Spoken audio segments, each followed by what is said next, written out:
So, thanks for coming, number one. Pleasure to be here. So the first question we've asked everyone is, what compelled you to accept an invitation to participate in something like this? Well, the first reason I accepted the invitation to come here is Beth. I've known Beth for a number of years. I've been close to her. And to be honest, almost anything she'd invited me to appear, if my schedule permits, I'll come to it. Right. What is it about her? What is it about Beth that? Beth is very involved in some of the most important problems anywhere.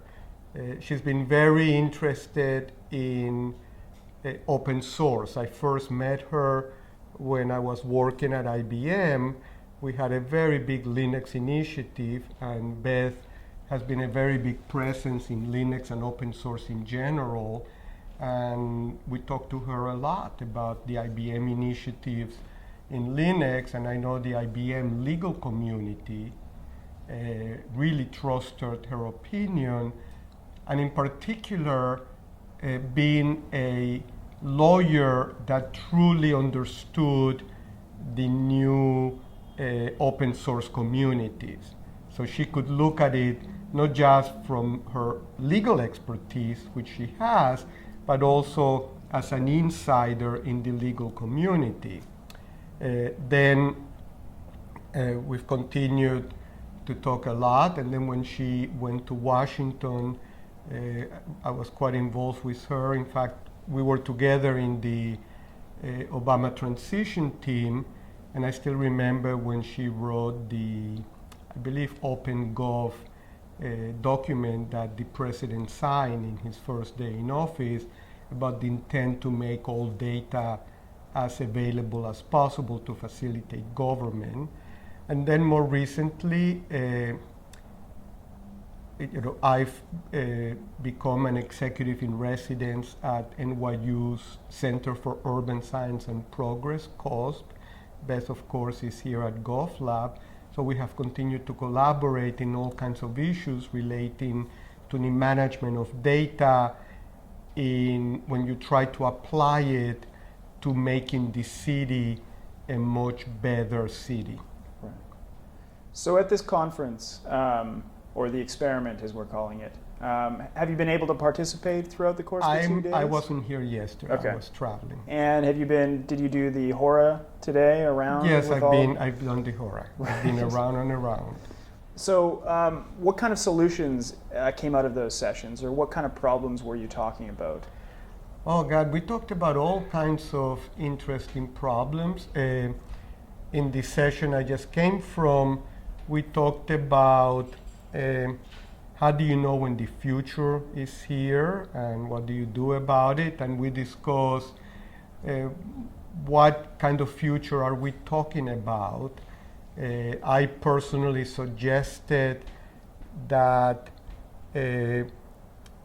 we are in a transition from the industrial economy of the last 200 years to something new that really hasn't been named yet. It will be named eventually. Some people call it the information economy, some people the knowledge economy, some people the digital economy, some people put all three things together and call it the digital information knowledge economy.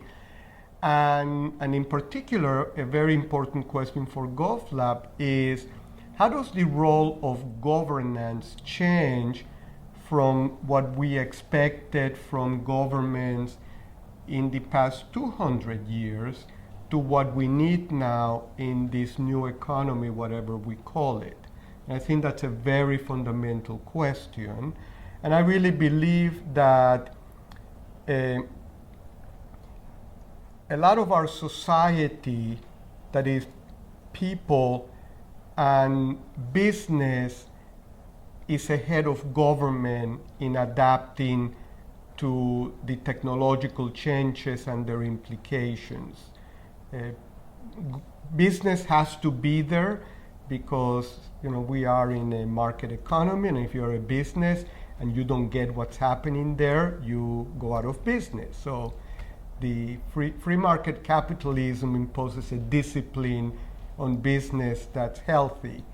And then individuals are there because we have so many new digital technologies, smartphones, cloud services of all sorts, and on and on and on and on. But government is just adapting. And it'll be interesting to see what are some of the critical things we need to do. So that's one of the set of questions we investigated. Right. I mean, you said that business sort of by necessity and because of the incentives built into that system has to be there first, or tends to be at least riding the first part of that wave, or as it breaks. What are the impediments to governments to this, or for being that forward thinking? What is it about government that keeps it sort of inflexible today? Well, the governments, at some level, there is a lot of built-in inertia, and some of it comes from government officials that don't want to change. Some of it comes from citizens that don't like the government to change. Obviously, let's say with citizens not liking the government to change, there is often a lot of different points of view. Some people who would like better services from government would like the change. Other people who are happy with the services they get now would prefer not to have it change, even if maybe the services they get now are not affordable. So unlike business, governments have a lot more constituencies to satisfy. And let's say in business, the measurements of how well you're doing are a little bit easier, revenue, profit, and things like that. I mean, there are many other measurements, but if you're a business and you're not making money, you're not making profit, you're in trouble. In government, the measurements are more quality of life. Those are hard, those are very important, but they are much harder sets of measurements. And often the things government has to do to be productive, and let's say they have to take cutbacks, they can't afford doing what they have been doing, could decrease quality of life. So there are a lot more issues in government. So if you were to name one thing that we could do to improve these systems of governance in the next 5 years, what would that be? I think that working to make public sector decisions much more based on real information, properly analyzed, and then figuring out how to best communicate, let me say, the stories that the information is telling us. I think that would be very, very important.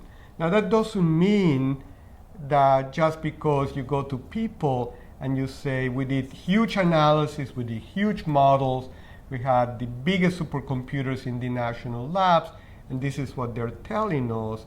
If people don't want to believe what you're telling them, they will say no. So it takes time, but for example, the Surgeon General's report on smoking and cancer came out in the 60s. And I think the reactions on reducing smoking didn't really start happening until the 80s or the 90s, because the cigarette companies didn't want it to happen. But what finally won the day is more and more evidence kept coming, more and more data, more scientific studies, until eventually you hit a change and people have to change. So especially big changes to society take time, and I think that what GovLab and similar research institutions looking at improving governance can do is figure out what does it take to first understand major things we need to do and how to convince people. First, how do we make sure we are right? So get as much evidence as possible, and then figure out how to best communicate it so that over time we make a change. And that's extremely important. Great. I'm going to throw one question that's not on the paper because we just thought of it since last night. So this was experiment 1. If there's an experiment 2, what would you suggest, or what would you throw out there as, it's an experiment. We have experiments so that we can fail, so that we can improve on them. What worked this time? What can be better for experiment 2.0? Well, I think the experiments of bringing a group of people together to address a lot of problems is very good. Maybe in addition to the larger groups, maybe you can do more focused experiments with smaller groups where it might be easier to put them together and to address more focused issues. For example, one problem area I've been thinking a lot about is jobs, because I think most people who've looked at this problem agree that high unemployment has a terrible impact on society, on the communities where there is high unemployment, let alone on the individual and the families that are unemployed.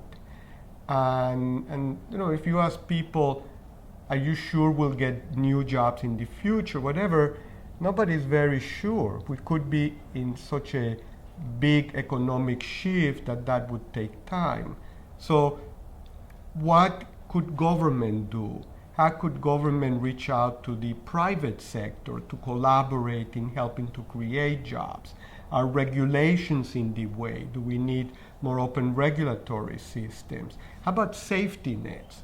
A lot of people look at safety nets and they look at it ideological, but maybe safety nets are very important to facilitate job creation because it makes it easier for individuals to take risk in new jobs if there is a safety net like healthcare that if something goes wrong with their job, they don't feel they and their families will have catastrophic conditions.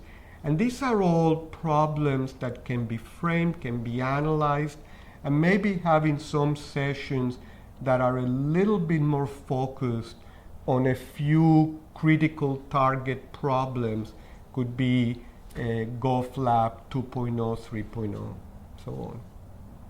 Great.